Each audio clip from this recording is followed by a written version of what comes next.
자, 저번 시간에 잠깐 이야기했던 것처럼 오늘이랑 다음 주 이렇게 아마 한 2주 정도에 걸쳐서는 잠깐 문학 이야기를 할 겁니다. 잠깐 문학 이야기를 할 건데 저번에도 얘기했지만 약간 조심스러운 건 내가 여기서 사실 문학을 계속 강의를 하고 있는 게 아니기 때문에 너네들이 뭐 인강 선생님을 통해서든 아니면 여기 학원 다른 선생님을 통해서든 듣고 있는 내용이랑 방향이 조금 다르다. 그러면 그냥 저 선생님은 저런 걸 중요하게 생각하는구나 정도로만 들어주시고 그리고 원래 공부하던 방향을 따라가세요. 아시겠죠? 일단 기본적으로 문학에 대해서 입장이 조금씩 다를 수 있는데 그 내용도 포함해서 오늘 설명을 할 거니까 내 방법을 무조건 따라오라고는 안 할게요. 내가 뭐 계속해서 여기서 문학 강의를 할 수 있는 게 아니니까 뭐 어쨌든 담당하고 있는 영역이 있으니까 아시겠죠? 그래서 오늘은 앞에서는 간단하게 문학에 대해서 좀 이야기를 하고요. 나는 문학이든 독서도 똑같아요. 내가 애들한테 제일 강조하는 건 목적의식이야. 문학 왜 공부하는데 그리고 어떻게 공부해야 여러분들 성적을 얻을 수 있는데 여기에 포인트를 두고 공부를 해야 시험장에 들어가기 전까지 방향성을 설정해 두고 그대로 밀고 나갈 거 아니야. 그죠? 그래서 그 내용을 먼저 좀 간략하게 이야기할 겁니다. 아시겠죠? 그래서 제일 처음 여러분들한테 이야기하려고 하는 건 뭐냐면 말이 많잖아요, 이거. 그죠? EBS 해야 되냐 말아야 되냐. 일단 이 얘기부터 할 겁니다. 사실 여기서도 선생님들마다 얘기가 많이 다르죠. 그러니까 어떤 선생님은 EBS 해야 된다. 좀 극단적으로 가면 무조건 해. 이렇게 이야기하시는 선생님도 있고요. 어떤 선생님은 EBS 굳이 안 해도 돼. 좀 극단적으로 가면 EBS 하지 마. 이렇게 말씀하시는 선생님도 있단 말이야. 그죠? 그러면 각자 왜 그런 이야기를 하고 계시는지 좀 생각을 해보자 이거야. 그럼 먼저 제일 처음 나와 있는 이 슬라이드는 평가원이 수능 끝나고 발표한 내용에서 내가 인용을 해온 건데 뭐 딴 거 다 필요 없고 그냥 간단하게 이야기하면 연계한다 이거야. 연계한다 이거야. 그리고 국어 연계율은 53.3% 정도였다. 그러니까 체감 연계율로 따지면 전 과목에서 제일 높다고 해도 과언이 아닌데 그냥 단순 연계 비중으로 따져도 전 과목에서 두 번째로 높은 과목이었다. 그러니까 연계가 분명히 되고 있어요. 추가적으로 체감 연계율을 높이려는 의도도 그냥 대놓고 보여주고 있습니다. 그러니까 이게 작년 수능이랑 재작년 수능에 연계된 부분들을 가지고 온 건데 일단 현대시야 당연히 연계되면 그냥 100% 연계죠. 그 작품 그대로 나오니까. 그죠? 그 다음 고전시가 같은 경우에 시조 같은 건 당연히 100% 연계가 됐을 텐데 연시조나 가사같이 긴 작품 있죠. 긴 작품 같은 경우에는 옛날에는 연계를 했다고 하더라도 걸쳐서 연계하거나 아니면 완전히 그러니까 작품은 같은 작품이지만 완전히 다른 대목을 출제하거나 이렇게 내는 경우가 있었어요. 근데 작년과 재작년은 그냥 수록된 부분은 100% 연계된다. 수록된 부분은 100% 연계됐어요. 그 다음 고전 소설 같은 경우에도 판본은 다른 판본을 냈지만 장면이 똑같은 장면이야. 그러니까 세부 디테일이나 뭐 서술 양식 같은 건 조금 차이가 있을 수 있어도 내용은 똑같다 이거야. 그럼 마찬가지죠. 얘도 EBS를 공부했으면 무조건 체감이 됐을 겁니다. 여기서 냈구나. 내가 본 거다. 이게 체감이 됐을 거라 이 소리야. 올해도 여러분들이 EBS를 공부한다라고 했을 때 당연히 좀 중점적으로 다른 갈래 비해 중점적으로 봐야 될 건 얘네들 셋이 되겠죠. 현대시, 고전시가, 고전소설 얘네들을 위주로 일단 보세요. 물론 올해는 현대소설이나 뭐 극이나 교수를 연계할 수도 있지 할 수도 있는데 어쨌든 기존에 계속해서 이렇게 연계해 왔으니 얘네들의 중요도를 조금 더 높게 생각하는 게 합리적일 거다 이 말이에요. 무슨 말인지 아시겠죠? 그래서 지금 체감 연계율이 높아지고 있다는 건 우리가 확인할 수 있습니다. 그러면 실제 애들은 어떻게 봤냐? 이게 중요하겠죠. 체감 연계율이 높아졌어. 그러면 실제 애들은 시험에서 어떻게 풀었냐? 세부 수치 필요 없고 음영 표시하는 것들 위주로 보시면 되는데 음영 표시하는 게 무슨 말이냐면 연계된 걸 얘기하는 거거든요. 연계된 거. 그러니까 재작년 수능 기준으로 고전 3문 연계됐어요. 그리고 빨간 음영은 정답률이 낮은 애들. 그죠? 고전 3문 연계됐지만 정답률 48%, 53%, 51% 이렇게 세 문제가 여기 들어가 있고요. 그 다음 현대시, 현대수필 복합에서 현대시가 연계됐고 현대시와 관련된 문제는 22번, 23번이었는데 얘네들은 전체적으로 다 정답률이 높았어요. 그리고 현대소설은 비연계지만 정답률이 전체적으로 다 높았고요. 고전시가 연계됐지만 정답률이 63%, 55%짜리 도 있었다. 작년은 어땠냐? 작년에는 고전소설 연계됐습니다. 정답률 53%짜리 있었고요. 그 다음 현대시 연계됐고 22번, 23번, 25번이 현대시와 관련된 문제였는데 정답률 64%, 57%, 61% 아니면 얘는 이제 비연계지만 65% 이런 애들도 존재했고 현대소설 비연계고 57%짜리 있었어요. 그 다음 고전시가 연계고 59%, 69%, 55%짜리 있었다. 자, 이걸 종합해보면 무슨 말이냐? 연계됐다고 맞히는 게 아니다 이거예요. 체감 연계율은 과거에 비해 분명히 높아졌다. 그죠? 그리고 너네들도 작년에 수능을 봤을 때 작년에 만약에 EBS를 공부했다면 느꼈겠죠. 시험장에서 공부한 거 나왔다. 근데 실제로 정답률은 그거랑 무관하다 이 말이야. 진짜 단적인 예로 선생님이 재작년에는 어디에서도 EBS 강의를 안 했거든요. 그러니까 EBS도 강의 뭐 이거 맡아주세요 이렇게 나눠가지고 내가 맡게 되면 하는 거잖아. 내가 여기서 사실 EBS 안 하잖아요.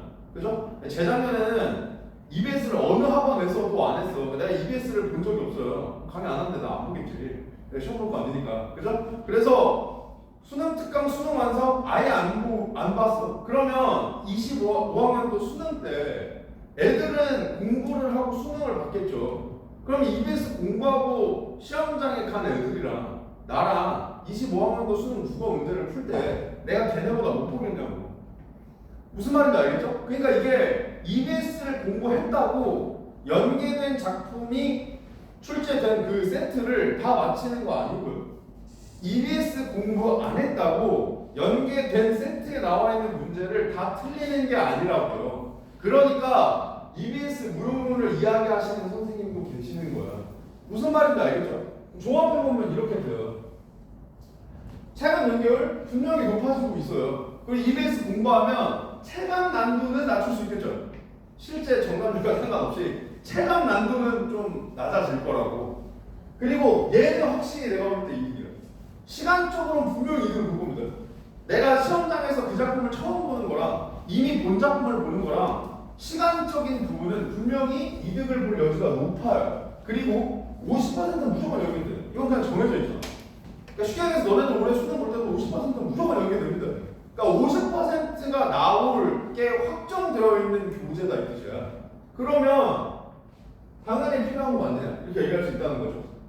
반면에 확인했지만 연결이랑 정답률이 관련이 없어요. 연계됐다고 맞히는 거 아니야? 연계된 세트가 반드시 정답률이 높은 게 아니야. 심지어 연계된 데에서 오답률 1이 찍힐 때도 있죠. 문학 오답률 1위가 연계된 데서 찍힐 때도 있단 말이에요. 그러면 EBS 보는 거 결국 필요 없는 거 아니냐? 이렇게 이야기할 수 있다 이거야. 자, 내 결론은 이거예요. 내 결론은 이거예요. 내 생각이에요. 알겠죠? 나는 EBS 공부가 솔직히 필수라고 생각하지 않습니다. 필수라고 생각하지 않아요. 근데 안 할 이유도 없다고 생각해요. 이득을 볼 수 있는 부분이 분명히 있는데 기왕이만 하는 게 좋다고 생각하죠. 근데 이걸 내가 만약에 수능 특강이 출판됐을 당시에 이걸 강의를 하고 있다면 안 할 이유가 없으니 해라고 했을 겁니다. 근데 지금은 수능까지 얼마 안 남았죠. 수능까지 얼마 안 남았죠. 그러니까 물리적으로 시간이 별로 없습니다. 그러면 현 시점에서 EBS를 만약에 내가 거의 안 봤어. 그런 친구들이 있다면 나는 개인적으로 시간이 없으면 그냥 안 해도 된다고 생각합니다. 알겠죠? 특히 내가 이런 얘기하면 솔직히 다른 선생님들 싫어할 수 있어. 왜냐면 다른 선생님들이랑 이 부분에서 생각이 좀 많이 다르거든요. 나는 어떻게 생각하냐면 보통 너네들은 어떻게 생각하냐? 내가 등급이 낮으면 EBS를 보려고 해요.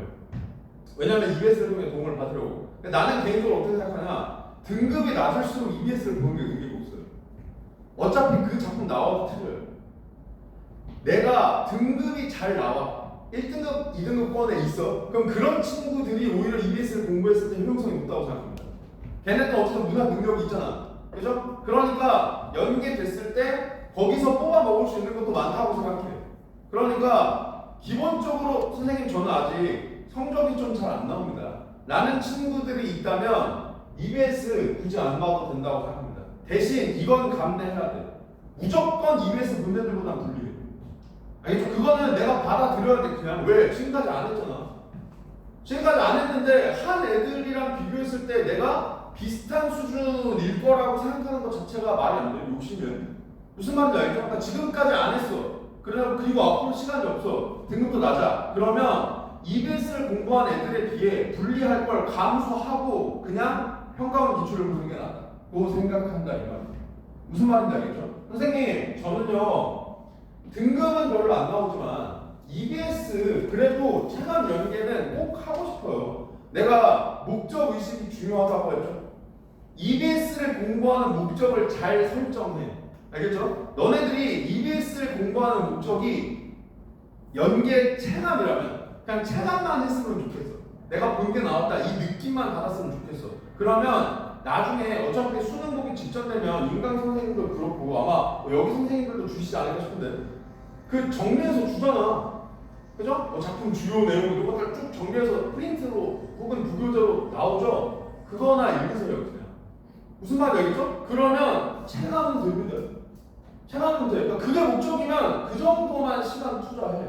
그 정도만 시간 투자해. 근데 선생님 저는 EBS를 그래도 좀 제대로 공부하고 싶어요. 그러면 제대로 공부하라는 거예요.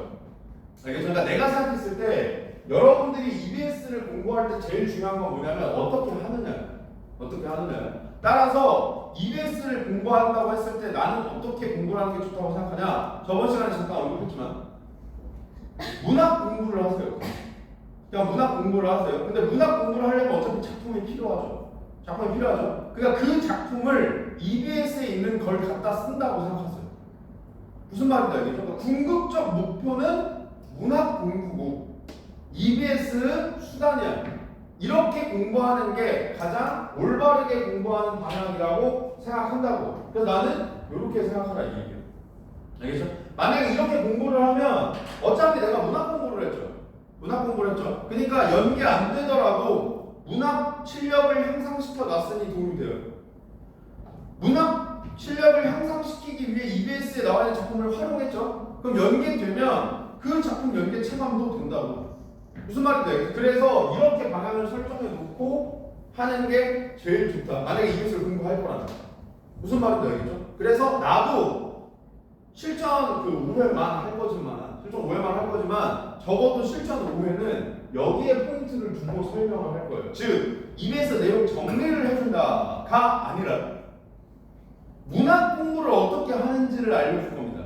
근데 작품이 EBS 수록 작품일 뿐이에요. 무슨 말인지 알겠죠? 요렇게 설명을 할 거예요. 자 그럼 이제 이런 문제가 생겨요. 문학 공부 어떻게 하느냐? 이게 이제 문제죠. 이건 우리 독서 OT 때도 봤던 거죠. 우리 문학 공부 어떻게 하냐? 간단해. 평가원이 요구하는 대로 하면 돼요. 그죠? 평가원이 문학 영역에서 너네들한테 뭘 평가하려고 하는 거야. 거기에 맞춰서 공부하면 되잖아. 그죠? 그래서 실제로 평가원이 문학 영역에서 어떤 걸 평가하려고 했다는 너네들도 그 평가원 홈페이지 들어가면 다 볼 수 있다. 아까 내가 그 연계율을 보여준 게 6제거든요. 그 앞에 이제 첫째, 둘째 그게 다 이제 뭘 평가하려고 했다가 나와 있는 내용인데 그거 너네들 직접 평가원 홈페이지 들어가면 보실 수 있어요. 거기 보시면 문학은 딴 거 없어. 그냥 다 감상이야. 다 감상이야. 감상을 제대로 했는지를 평가하겠다라고 결국 다 귀결됩니다. 무슨 말인지 알겠죠? 따라서 문학 영역에 발본이 이렇게 구성이 되어 있잖아. 다음 글을 읽고 물으면 답하시오. 근데 여기서 말하는 다음 글이 작품이죠. 독서에서는 이게 설명하는 글이었으니까 읽고는 독해가 됐는데 문학은 작품이니까 감상을 하면 됩니다. 따라서 문학 영역의 본질은 그냥 작품 감상 능력에 있어요. 쟤를 EBS 작품 가지고 공부한다 이렇게 접근하면 된다 이 말이에요. 선생님 문제 해결력은요. 얘는 평가원 기출 가지고 하는 게 제일 좋겠죠. 독서랑 똑같아. 독서랑 똑같아. 내가 독서 때도 너네들한테 맨날 한 얘기가 뭐야? 절대로 본질에서 벗어나는 거 안 물어봐. 평가원은 본질에서 벗어나는 거 절대로 안 물어본다고. 그리고 본질에서 벗어나는 걸 안 물어보기 때문에 평가하는 영역은 반복돼요.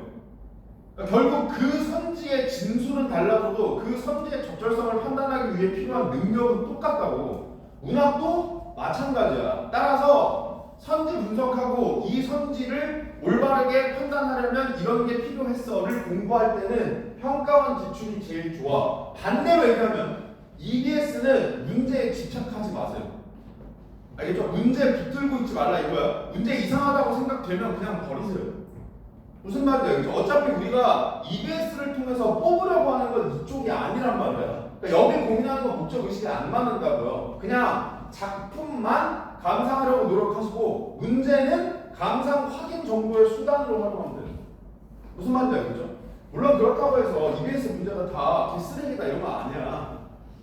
선생님들이 열심히 만드시지. 열심히 만드시고 평가원이 요구하는 걸 따라하려고 노력하시니까 좋은 문제들도 분명히 있습니다. 있는데 문제는 너네들이 좋은 문제와 안 좋은 문제를 판별할 수 있는 눈이 없잖아. 그죠? 그러니까 너무 문제에 집착하지 말라 이거야. 왜냐면 그 문제가 이상할 수도 있어. 무슨 말인지 아시겠죠? 그러니까 작품의 포인트를 두고 공부하세요. 자, 그러면 이제 무슨 문제가 생기냐? 감상 어떻게 하면 돼? 이게 문제죠. 오케이, 알겠어. 그러면 EBS는 내가 감상 능력을 기르는 방향으로 공부를 할게. 근데 그럼 감상을 어떻게 하는데? 이게 문제가 생기잖아. 그죠? EBS는 내가 생각했을 때 감상 능력을 기르기 위해서 활용할 수 있는 교재로는 최적의 교재입니다. 왜? 강의가 많아. 강의가 많아. 그러니까 솔직히 까놓고 얘기하면 아마 여기도 임강 선생님이나 여기 학원 선생님한테 이런 방향으로 배우는 애들 있을 거야. 선생님들 중에 문학은 감상의 중요성을 이야기하지 않는 선생님도 있어요. 감상을 인정하지 않는 선생님은 없어. 내가 볼 때 문학을 이야기하는데 감상은 필요 없는 행위야 라고 이야기하는 선생님은 없을 거야. 다만 이렇게 이야기하시는 선생님은 있다 이거야. 감상 중요한데 어차피 너는 못해. 그러니까 그냥 선지 가지고 접근해. 이렇게 설명하시는 선생님들도 분명히 계실 거예요. 일단 결론부터 얘기하면 나는 그 생각에 동의하지 못하진 않아요. 그러니까 무슨 말이냐면 어느 정도 동의합니다. 왜냐하면 이거는 수능이기 때문에 갖는 특수성인데 생각해봐. 국가 보시죠? 그러면 평가원 입장에서 제일 두려운 게 뭐야? 이의제기야. 근데 감상은 어쩔 수 없이 주관적인 영역으로 들어갈 수밖에 없잖아. 그죠? 그러니까 100명한테 감상을 하라고 했을 때 그 100명의 감상이 다 똑같을 수가 없잖아.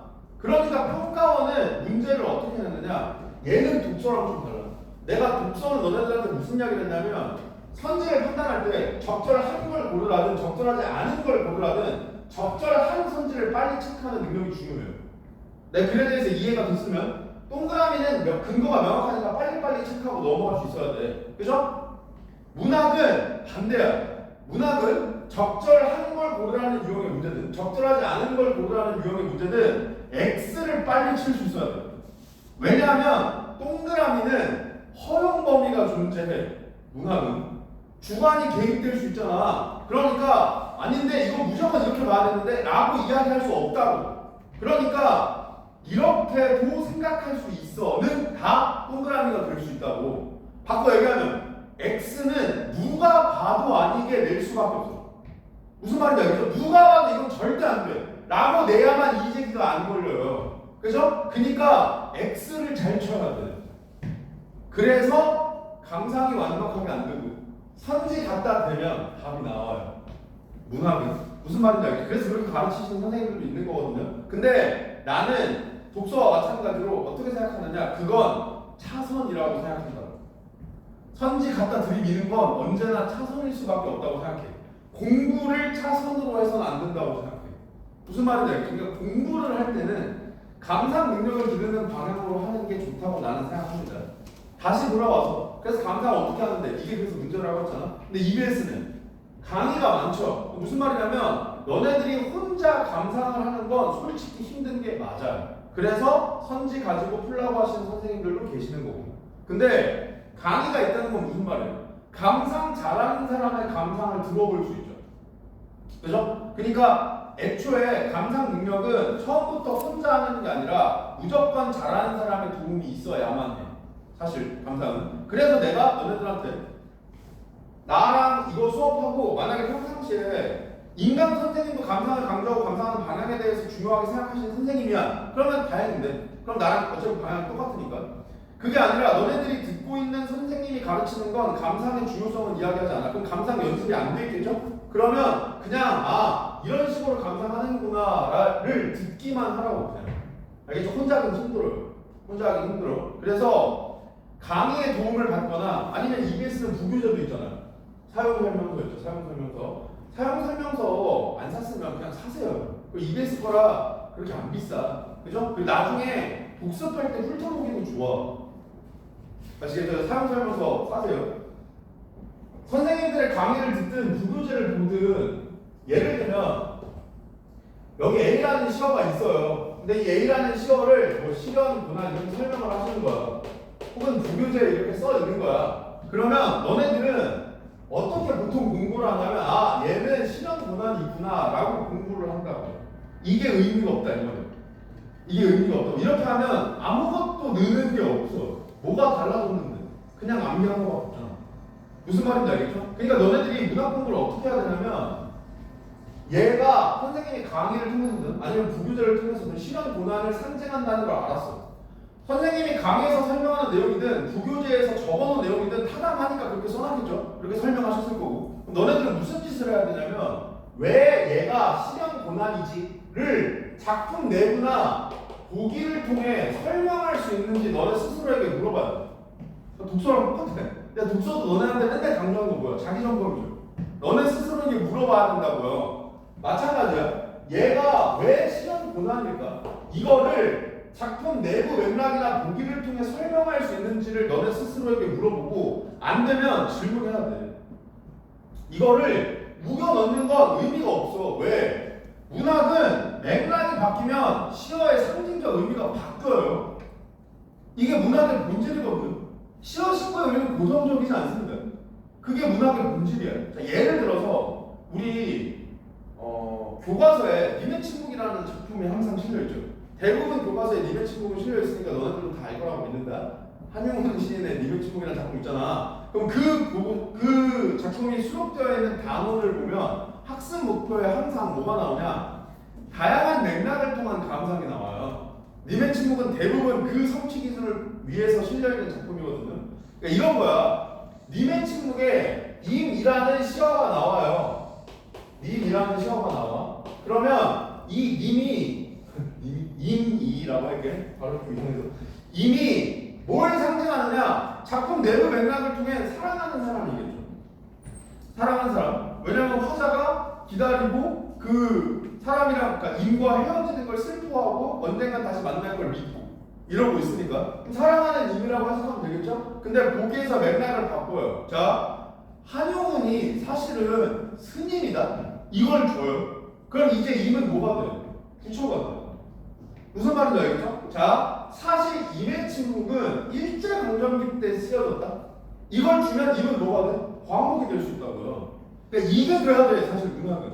그러니까 얘가 실현 고난이다. 이미 사랑하는 대상이다를 외우는 건 의미가 없다고. 이렇게 공부하면 늘질 않는다고. 무슨 말인지 알겠죠? 그러니까 왜 이 시어 신구가 이걸 의미할 수 있지?를 스스로에게 물어보는 걸 공부 방향으로 설정해 두라 이 말이에요. 무슨 말인지 아시겠죠? 그리고 이 짓을 하게 되면 너네들이 결국엔 무슨 짓을 하는 거냐? 타당한 감상이 타당한 이유를 찾는 연습을 하게 되는 거거든요. 그죠? 어차피 시험장에서 너네들한테 감상문 쓰라고 안 해.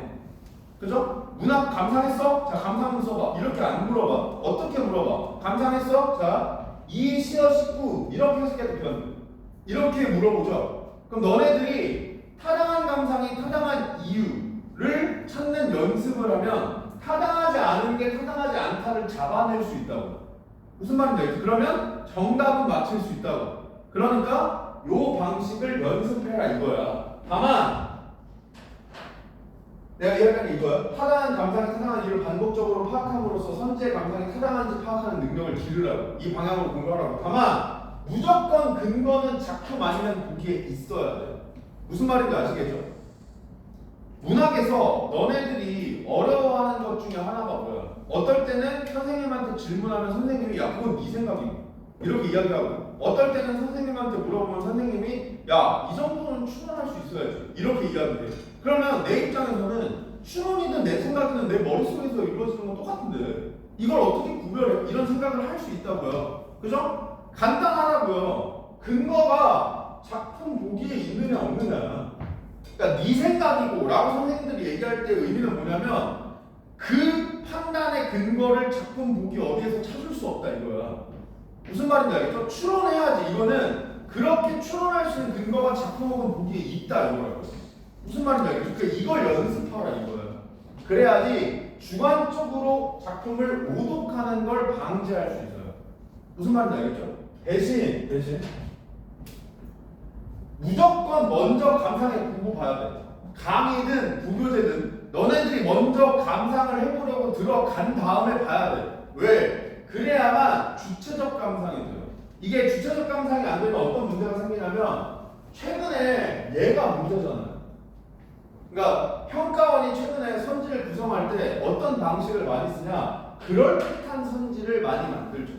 그럴듯한 선지를 많이 만들죠. 그러니까 그 그럴듯한 선지를 너네들이 읽었을 때 계속해서 얘는 타당한 감성이니까 이거 왜 타당할까? 라는 생각만 하면 타당하지 않은 것도 왜 타당할까? 라고 생각해서 끼워 맞춘다고. 무슨 말인지 알겠죠? 그걸 안 하려면 먼저 너네들 나름대로 감상을 해봐야 돼. 그리고 타당한 감상을 보면서 생각이 다른 부분은 왜 다르지? 같은 부분은 아 내가 본 게 맞구나. 이걸 확인하면서 읽어나가야 돼. 독서랑 똑같아. 내가 독서도 너네들한테 숙제를 해오라고 할 때 맨날 뭐라고 해?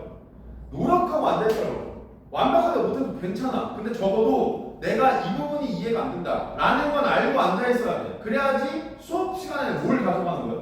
내가 이해하지 못한 부분을 어떻게 읽는지를 가져가는 거야. 문학도 똑같아. 감상 잘 안 될 수 있어. 그럼 수업 시간에 뭘 가져가는 거야? 그 부분을 어떻게 읽어 나가는지를 가져가는 거라고요. 그 작품의 내용을 가져가는 게 아니라.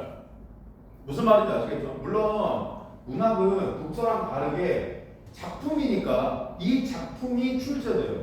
그러니까 작품 내용을 아는 것도 의미가 있어요.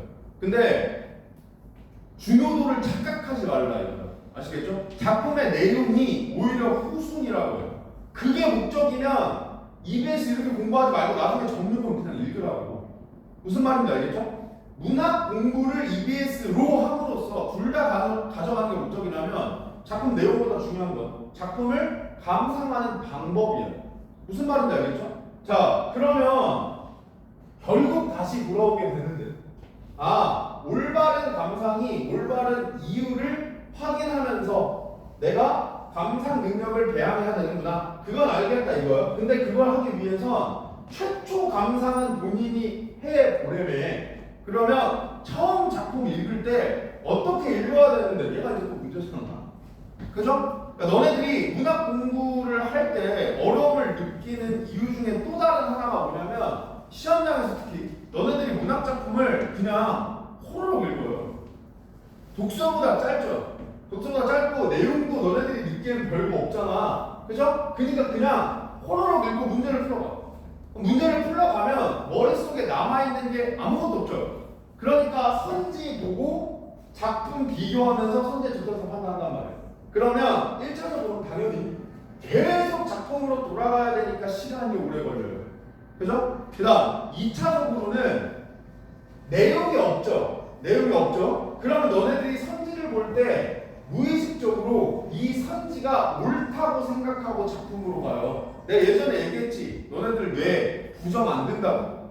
코끼리 절대로 생각하지 마. 생각나죠? 그럼 코끼리밖에 생각 안 한다고. 그러니까 선지를 읽고 아무 내용이 안 남아있는 상태에서 선지를 읽고 작품으로 가면 이 선지가 맞다고 생각하고 들어가게 된다고. 무의식적으로. 그러면 끼워 맞춘다고요. 무슨 말인지 알겠죠? 그러니까 적어도 뭐는 잡혀 있어야 되냐? 방향은 잡혀 있어야 돼.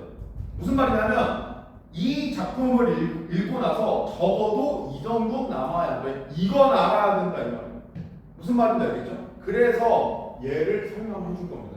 알겠죠? 그러니까 그냥 진짜 쉽게 얘기해서 내가 여기서 문학 수업을 계속할 수 있는 게 아니잖아요. 그러면 내가 지금부터 설명하는 얘만 갖고 가도 문학은 끝나 그냥. 이거 반복이야 그냥. 무슨 말이야? 그냥 얘만 좀 잘 갈무리해서 챙겨가. 아시겠죠? 야, 정신 차려. 좀 깨워요.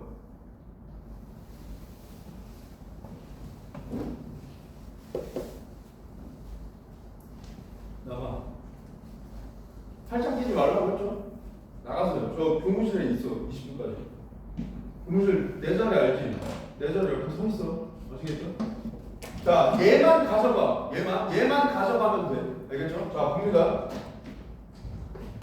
자, 우리 고등학교 1학년 때로 잠깐 돌아가 봅시다. 고등학교 1학년 때로 잠깐 돌아가 봅시다. 고등학교 1학년이 됐어요. 여러분들한테 공통국어 교과서가 나와요. 펼칩니다. 일단 한 명은 뭐야? 무조건 문학의 네 가지 알아요.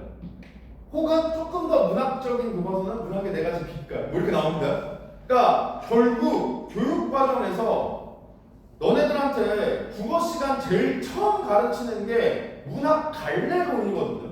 그럼 왜 그 갈래론을 가르치느냐? 결국 그 갈래의 개념이 감상의 방향을 결정하기 때문이에요. 무슨 말인지 아시겠죠? 따라서 지금부터 나는 뭘 설명할 거냐면 각 갈래의 개념을 설명할 겁니다. 근데 이 개념을 기억할 필요는 없어요. 우리가 기억해야 될 건 뭐야? 개념을 통해 어떻게 읽는지를 알아야 돼. 무슨 말인지 알겠죠? 내가 너네들 좀 테스트도 할게요. 문학 네 가지 갈래가 뭐야?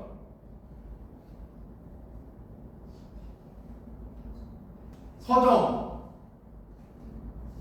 산문은 글 형식이야. 문학 갈래가 아니야. 봐봐. 내가 1학년이 국가 공통 기본 교육과정이라고 했잖아. 국공기 첫 시간을 배우는 거 지금 모르면 어떡해.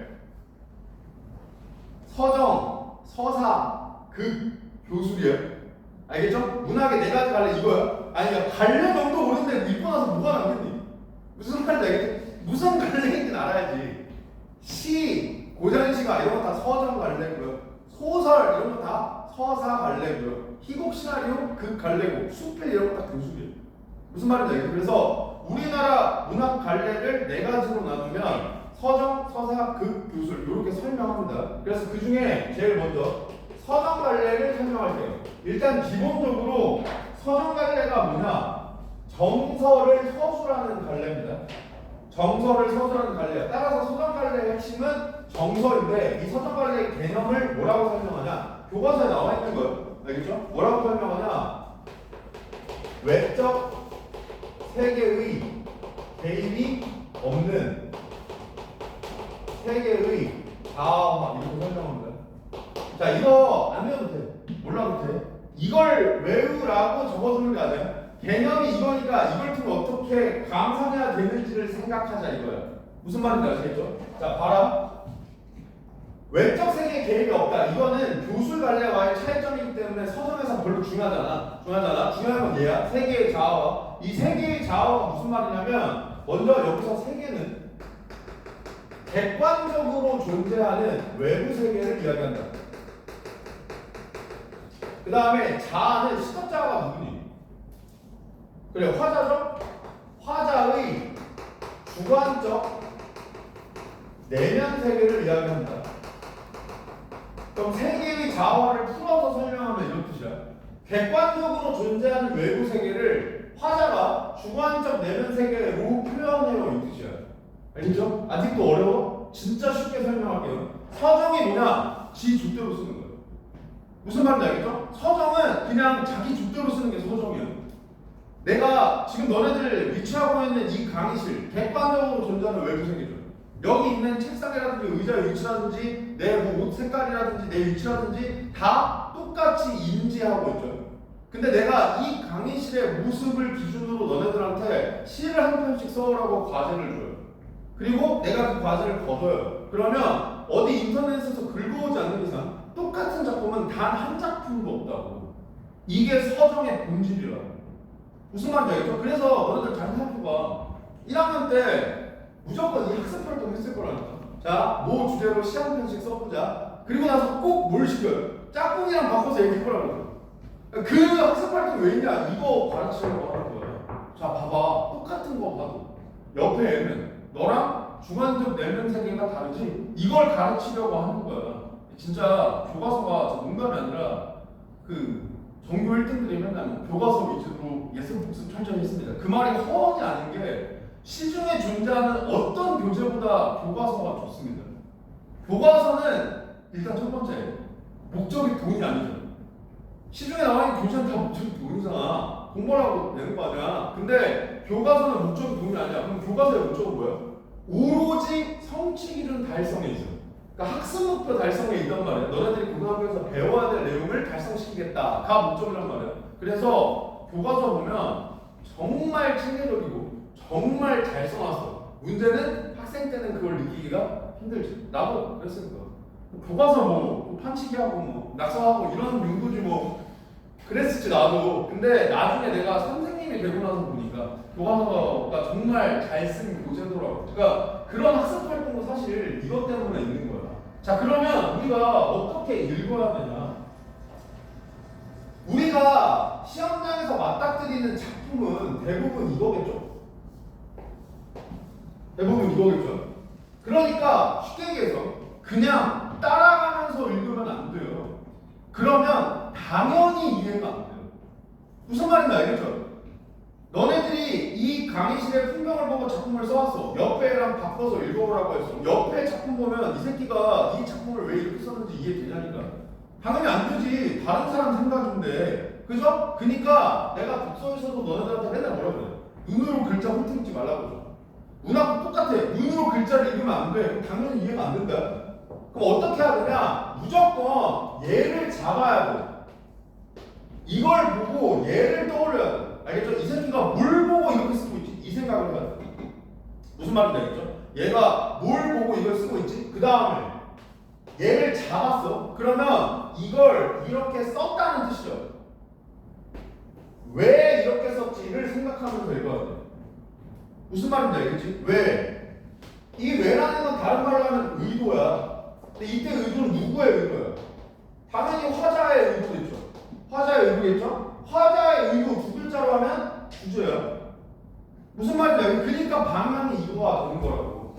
무슨 말인지 알겠지? 그러니까 내가 너네들한테 독서할 때 맨날 얘기하지만 내가 이렇게 읽으니까 잘 되니까 이렇게 읽어. 이렇게 얘기하는 게 아니라고요. 원래 이렇게 읽어야 되는 게 개념에 나와 있는 거라고요. 무슨 말인지 아시겠죠? 그러니까 서정갈래는 어떻게 읽냐? 작품을 읽으면서 얘가 바라보고 있는 객관적 외부 세계가 뭔지 생각해야 돼요. 그리고 그 객관적 외부 세계를 왜 이렇게 표현했는지를 생각하면서 읽어야 돼. 따라서 작품을 읽고 나서 뭐는 남아야 되냐? 얘는 남아야 돼. 무슨 말인지 읽고 나서 아 이런 의도구나가 남아 있어야만 작품을 감상하는 거예요. 무슨 말인지 알겠죠? 그냥 글자 읽으면서 같이 동그라미 치고 지구법 이딴 게 감상이 아니라 읽고 나면 이런 게 남아야 된다고. 어차피 얘기 나온 김에 그러면 반대로 수사법은 왜 배워요? 수사법의 문제는 알죠? 그 비유법, 대꾸법 이런 게 수사법이야, 알겠죠? 그거 왜 배워요? 어?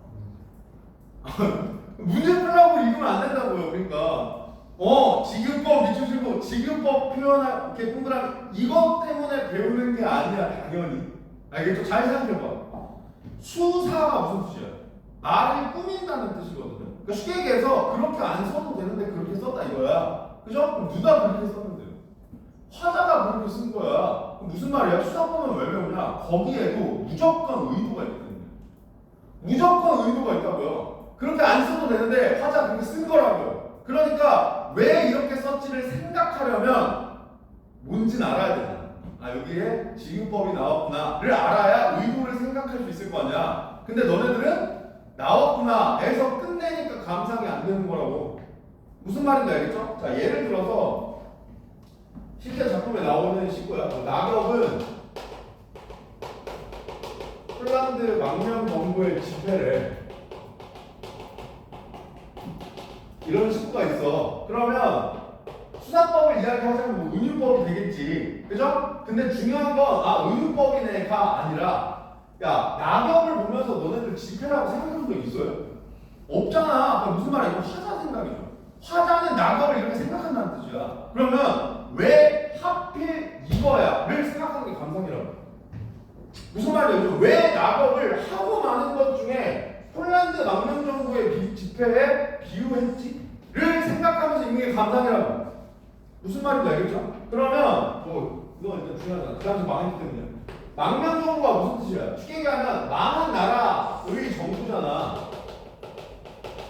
망한 나라의 집회란 뜻이잖아. 망한 나라의 집회는 어떤데요? 그래, 뭐 가치가 없어, 쓸모가 없어, 이제 쓰레기나 다를 바가 없어, 이런 거죠. 그런 이미지를 전부 다 낙엽에 넣는 거예요. 무슨 말인지 아시겠죠? 그게 수사법을 공부하는 이유라고요. 너네들이 학교에서 시뿐만 아니라 사실 모든 작품 다 마찬가지야. 그냥 문학 전체야. 문학 전체를 통틀어서 너네들이 반드시 해야 될 게 뭐냐면, 독서는 눈으로 글자를 읽는 게 아니라 머리로 의미를 이해하면서 읽는 거죠. 문학은 눈으로 글자를 읽는 게 아니라 반드시 마음속으로 이미지를 그려야 돼. 마음속으로 이미지를 그려야 돼. 마음속에 그리는 이미지 두 글자로 하는 거야. 신상. 그래서 무조건 문학 처음 중학교 때 들어가자마자 제일 처음 배우는 게 신상이야. 왜? 저걸 떠올릴 수 있어야 문학을 감상할 수 있어요. 무슨 말인지 알죠? 그래서 이것부터 가르치는 거거든요. 그러니까 너네도 마찬가지야. 문학을 글자로 읽으면 안 돼. 무조건 이미지로 읽어야 돼. 내가 아까 수능은 국가고시이기 때문에 누가 봐도 아니게 낸다고 했죠. 그 대표적인 예시가 뭐냐면, 이 작품 속에 그리고 있는 이미지와 모순되는 걸 선지에 넣는 거야. 무슨 말인지, 그럼 절대로 안 돼요. 아무리 우겨도 안 돼. 그건 네 생각이 된다고. 무슨 말인지 알겠죠? 그러니까 얘를 잡아가면서 읽는 게 모든 갈래의 공통적인 특징이에요. 아시겠죠? 이거 무조건 잡아가면서 읽어야 돼. 자, 그 다음에 서정의 짝꿍이 누구야? 서사 아니야? 알겠죠? 그렇게 대부분은 생각해요. 왜? 우리가 문학의 대표적인 갈래라면 시, 소설 이렇게 얘기하잖아. 그죠? 그러니까 그게 덩어리가 제일 큰 건 맞아. 제일 큰 건 맞는데, 서정 갈래의 짝꿍은 사실 누구냐면 교술이에요. 교술이야. 교술의 개념이 뭐냐면, 외적 세계의 개입이 있는 자아의 세계화야. 개념 보면 왜 짝꿍인지 알겠죠? 개념 보면 왜 짝꿍인지 알겠죠? 교술의 대표적인 예시가 뭐라고? 수필이라고. 잘 생각해봐. 최근 갈래국가 무조건 이렇게 되잖아. 그죠? 시, 수필 이렇게 묶어내는 게 얘네들이 짝꿍이기 때문에 그렇다니까요. 얘네들이 짝꿍이라서 갈래를 그렇게 묶어서 내는 거야. 그러면 얘도 마찬가지죠. 이걸 기억할 필요는 없어요. 이걸 기억할 필요는 없어. 어떻게 감상하느냐. 즉, 그럼 교술 갈래는 읽고 뭐가 남아야 되는데? 얘가 중요하겠죠. 중요하겠죠. 자, 먼저 얘는 외적 세계에 개입이 있다고 하는 거 중요하겠죠. 이게. 얘는 없으니까 별로 중요하지 않았는데 얘는 있잖아. 그럼 이게 뭔 말이냐면, 이게 작가 이퀄 서술자라는 뜻이에요. 무슨 말인지 알겠죠? 작가 이퀄 서술자라는 뜻이야. 이거는 문학의 모든 갈래를 통틀어서 교술이 유일해. 알겠죠? 유일해. 무슨 말이냐면, 서정갈래 같은 경우에도 혹은 서사갈래 같은 경우에도 작가의 자전적 경험을 작품에 넣는 경우가 있어요. 그죠? 뭐 예를 들어서 정중의 유리창이라든지, 아니면 이번에 우리 실전 5에 수록되어 있는 이별가, 이런 것들은 실제로 박목월 시인이 동생을 읽고 쓴 작품이거든요. 그럼에도 불구하고 시적 화자인 나는 작가와 절대로 이퀄 관계는 될 수 없어요. 대리인일 뿐이야. 정서적 대리인일 뿐이야. 대리인일 뿐이야. 근데 교술은 그냥 나는 작가야. 이 뜻이거든요. 그러니까 작가의 세계가 개입될 수밖에 없어요. 작품 외부에 있는 세계. 예를 들면 이런 거야. 고전 수필이야. 조선시대 때 썼어요. 그럼 조선시대의 가치관, 계급체계, 뭐 긍정적으로 바라보는 대상들, 신분 다 개입될 수밖에 없어요. 왜? 나는 작가니까. 무슨 말인지 알겠죠? 그래서 첫 번째, 외적 세계에 개입이 있다는 건 작가와 서술자가 같다는 걸 인지하라는 거예요. 그래서 너네들 실제로 평가원 기출해서 교술 문제들을 훑어보세요. 교술 문제들을 훑어보면 특이하게 교술만 글쓴이의 뭐 이런 식으로 물어보는 경우가 있어. 그 이유는 얘 때문인 거야. 무슨 말인지 알겠죠? 자, 그 다음 자아의 세계화라는 건 이때 자아가 누구였니? 그래, 서술자니까 당연히 작가가 돼요. 그죠? 작가가 자기 생각을 세계에 전달한다 이 뜻이에요. 쉽게 풀어서 설명하면. 그죠? 그러면 우리는 교수를 읽고 나서 뭐가 남아야 되냐? 이 작가의 생각과 깨달음이 남아야 된다. 이걸 전달하려고 쓰는 게 교술이니까. 무조건 딴 거 몰라도 얘가 무슨 생각하는지 말하려고 하는 게 무엇인지는 반드시 남아있어야 돼요. 무슨 말인지 알겠죠? 그리고 이 생각이나 깨달음을 이야기하기 위해서 가끔 일화를 제시하기도 하죠. 내가 이런 일을 겪었다. 근데 여기서 이런 깨달음을 얻었어. 이런 식으로 기술하는 애들 있죠? 그러면 이 일화에 대한 사실적 토끼가 되어야 돼요. 그래야지 이 깨달음을 이해할 수 있잖아. 무슨 말인지 알겠죠? 그래서 나는 애들한테 뭐라고 했냐면 교술은 독서스럽게 읽어. 독서스럽게 읽어. 무슨 말이냐면 천천히 얘 입장 잡고 그 입장 가지고 예시 들거나 설명하는 내용을 이해하려고 해야 돼. 마치 우리 독서에서 사회인문집을 읽는 것처럼.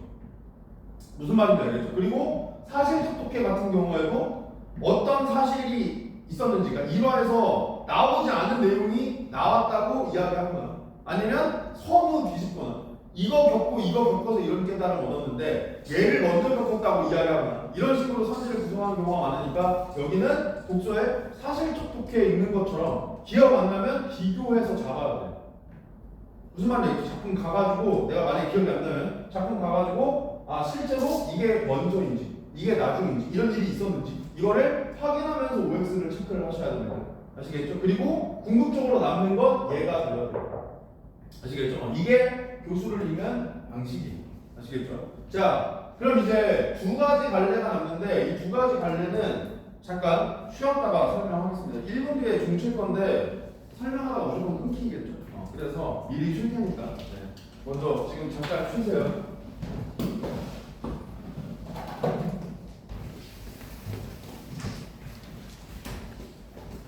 이거 쉬는 시간 하나씩 가져와. 이거 뭐냐면 제일 왼쪽에 있는 건 저거 그 만군가 전문이에요. 그러니까 고전 시가의 가사도 최근에 평가원이 뭐 수록된 부분만 내는 게 트렌드지만 당장 올해 그렇게 안 내리는 법이 없기 때문에 원래 예전부터 EBS 연기를 대비할 때는 고전 시간은 전문을 보는 게 원칙이었거든요. 그래서 전문에 대한 현대화 해석을 준 거니까 읽어보시고 그 다음 요 두 개 프린트는 실전 5회에 수록되어 있는 작품들의 기출 문제들입니다.